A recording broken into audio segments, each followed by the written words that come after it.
To catch what I've been talking about right now. Right now, I've been in the debt section of not living paycheck to paycheck. That's what I've been speaking about. And I had gave an introduction of you and said that I've known for a long time here in Atlanta.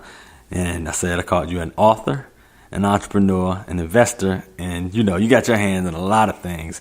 And what I don't remember you really doing is, I know you work a lot of stuff for yourself. I don't remember you actually having a 9 to 5. Are you I don't remember that at all. I believe, what I'm saying, you know how to get by and make that hustle. And man, what a perfect person to have on, man, to talk about some of the stuff that you got going on, bro.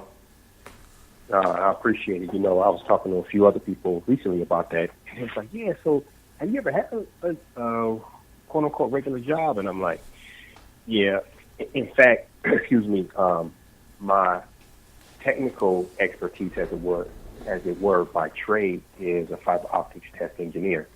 And so from time to time, I've actually picked up gigs where I would do that. And as a contractor, the money is generally pretty good, if you don't mind getting out on the road. So you can go in, a lot of times you get paid every week. So you can, put in the time, get overtime or whatever, stack up your bread, and then go back to doing whatever you're doing. And so, I've been able to leverage that from time to time. But as you mentioned, using my knowledge-based resources and working on figuring it out. The other side of that story, though, and this is the part that you don't hear, is that it's not as wonderful and rosy as it might seem from the outside looking in. So, I've been homeless before, and I've had some really bad and tough times in my life. Okay. In terms of my personal development. So it's not as though, oh man, you doing it, you didn't ever have to have a 9 to 5. And no, but the other side of it is that it's tough. You know what I mean?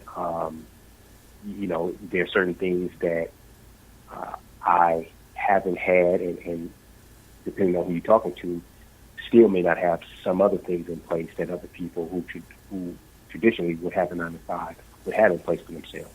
And so there's a trade-off in going for it. But the way that I look at it is, this is my life. And at the end of the day, when that sun sets for me, I want to make sure that as I reflect on my life, I have little to no regrets. I want to make sure that I gave it my all, that I wasn't so scared of trying to have everything lined up that I never took any calculated risk to go for it. Okay. Because, what a sorry way to live for me, and nobody else. But for me, what a sorry way to live in thinking that everything is going to always go your way and always be right, and you can't take the next move until things are always right. So there's a trade-off, and it's not for everybody. The benefit is I've had flexibility. I've been able to travel around the country a lot more. I've been able to meet a lot more people. I've been able to see a lot more things than a lot of people have. I've been able to do more with less. So it's caused my mind to be very resourceful in tough times where other people literally couldn't survive. They would go crazy. You know what I mean? And it has allowed me to appreciate. It has allowed me to appreciate the simple and yet needed things in life. Being able to use my lungs, my kidneys working. You know what I mean? Like that kind of stuff that really matters. A lot of times people take for granted.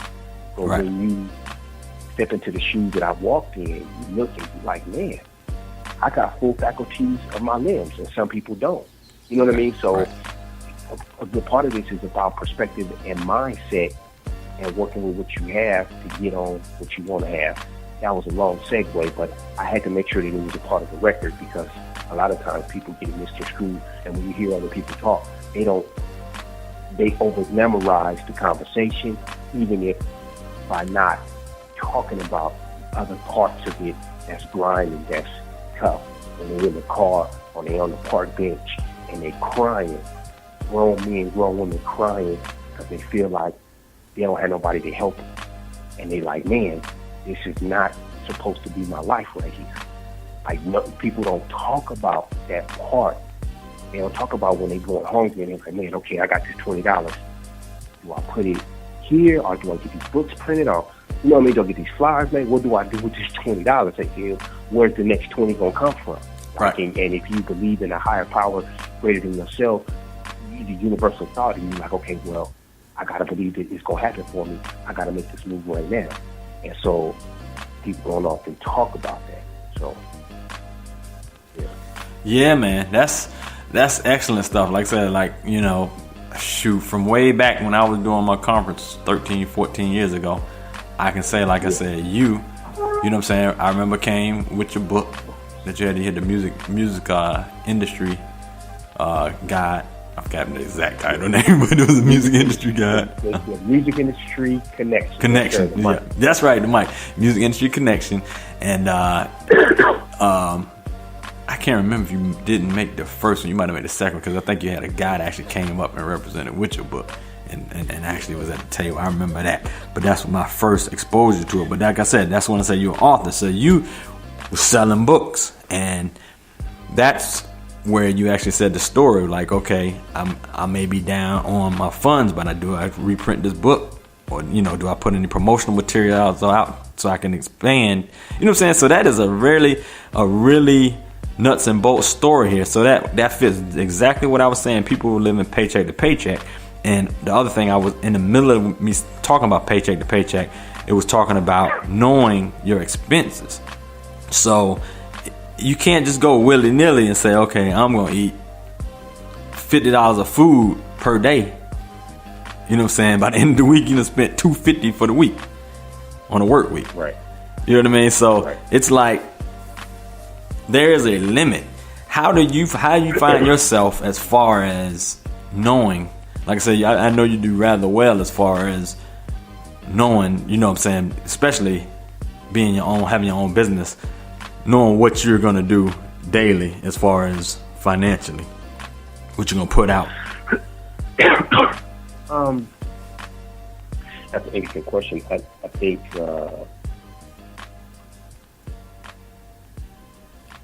you know, you have your basics that you have to take care of, and then you have your standard of what those basics are.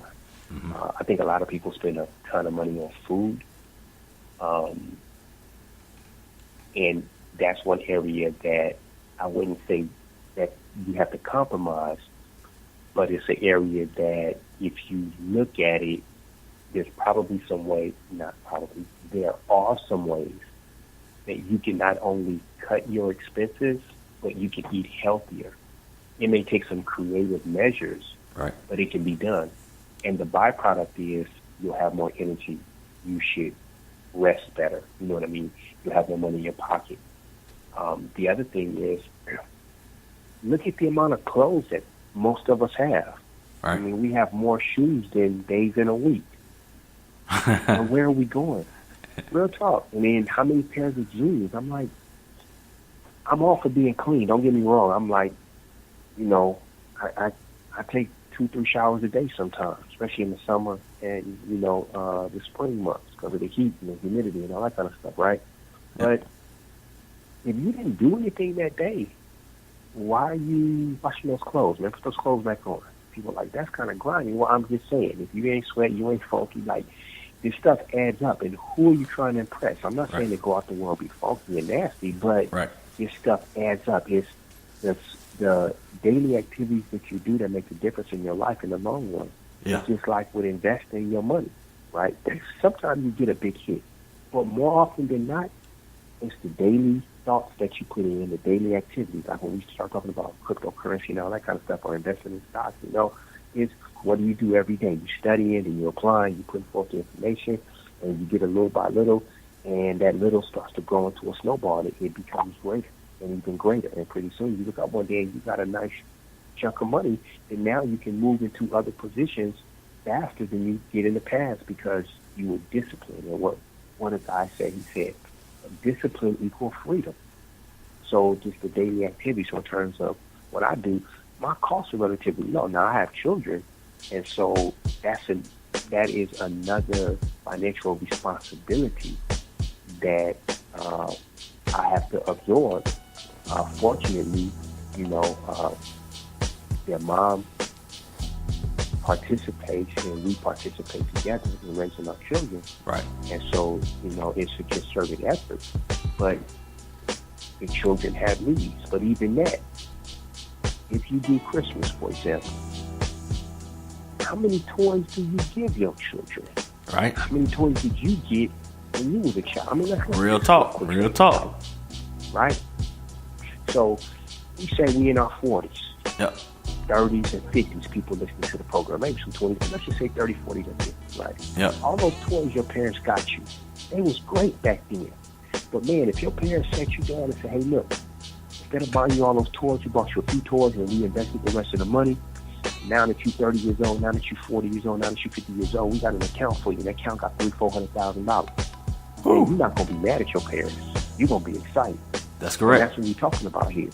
So it's that type of personal philosophy, it's that type of initiative that will make the difference between now and tomorrow. And it's those type of thought processes and execution with the plan that makes the difference. So a lot of this stuff is not complicated. The real issue is the mindset of the person, because I think that most people have an idea. You don't have to be a technical analyst to understand this. Most people have an idea about this stuff. Hey, I got $100. If I spend $100 today, I'm not going to have no money tomorrow until next week when I get another $100. Yeah. So how do you make that $100 stretch? I mean, that's basic concept stuff, man. Nobody has to teach you that. Life's going to teach it to you. Right. You know what I mean? Right. When you hungry, you need some bread to get some bread. So life gonna teach you that if you haven't been taught early on. The goal is to hopefully get it early on. But if you haven't, you just start applying. And then the thing is to seek out that information. When you start seeking it out, and you start coming to you. Again, going back to this cryptocurrency, because it's very exciting. I had a Facebook group back in February 2014 called Bitcoin Investing. Did you know I did not start investing in Bitcoin until June of 2017? Oh, wow. And see, people don't understand. So we got some people who are gonna be new to this right here. So this will be a first introduction. So we're gonna give a quick overview of that. Go ahead. Cryptocurrency. Cryptocurrency. People may have heard, the term Bitcoin.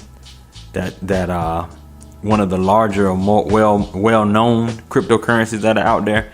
You've heard that. You've heard your friend or a family member or somebody, in your timeline speak about it. You got some people who got involved. You got some people like, oh, there they go again. They're trying to jump on something quick and get rich. And nah, I don't think I'm going to mess with it. I mean, I've heard everything. I've heard, and you as well, because you get opinions, from all over the place. You got some people like, oh, how do I get involved? You got some people like, nah, I'll pass on it. And you're like, okay, man, let me just say this. And I give them my personal interaction. I say, okay, I invested in Bitcoin, and it was you that actually pushed it. Because you were like, hey, man, did you do any Bitcoin yet? And then a week later, you said, did you do Bitcoin yet? And I kept saying, man, I don't have enough. You know what I'm saying? You was just like, get started, even if it's $25. You said that, and that stuck in my head like, dang, you did say just $25. Now, I know a share of Bitcoin was way up there. You know what I'm saying? At that time, I jumped in when it was about 11,000 a share. You know what I'm saying? Right. It was like then. Yeah. And I said, okay, I'm going to get, I think I had gotten at that point $80 worth or something like that. I saw it go up a little bit to 12,000. I said, okay, I'm going to get another. And I got $100. You know what I'm saying? I got it up to like $300 where I got a partial share. You know what I'm saying? So it's not even a full share because it was already up to 13,000. So at that point, we saw it jumped all the way up into the 20s. You know what I'm saying? And then it stabled back down. And then some people were like, oh, what happened to y'all Bitcoin? What happened to this? What happened to that? Like, really, y'all? Just think about it. Had I cashed out around the $20 mark, if that's the way I wanted to do it, I would have won anyway. You know what I'm saying? Sure. But I'm a long-term investor. I'm looking at it in the long term. I wasn't waved by or swayed by the up and down of the market. You know what I'm saying? And I've also spoke to people, on this actual network, Doug Stewart Network, and talk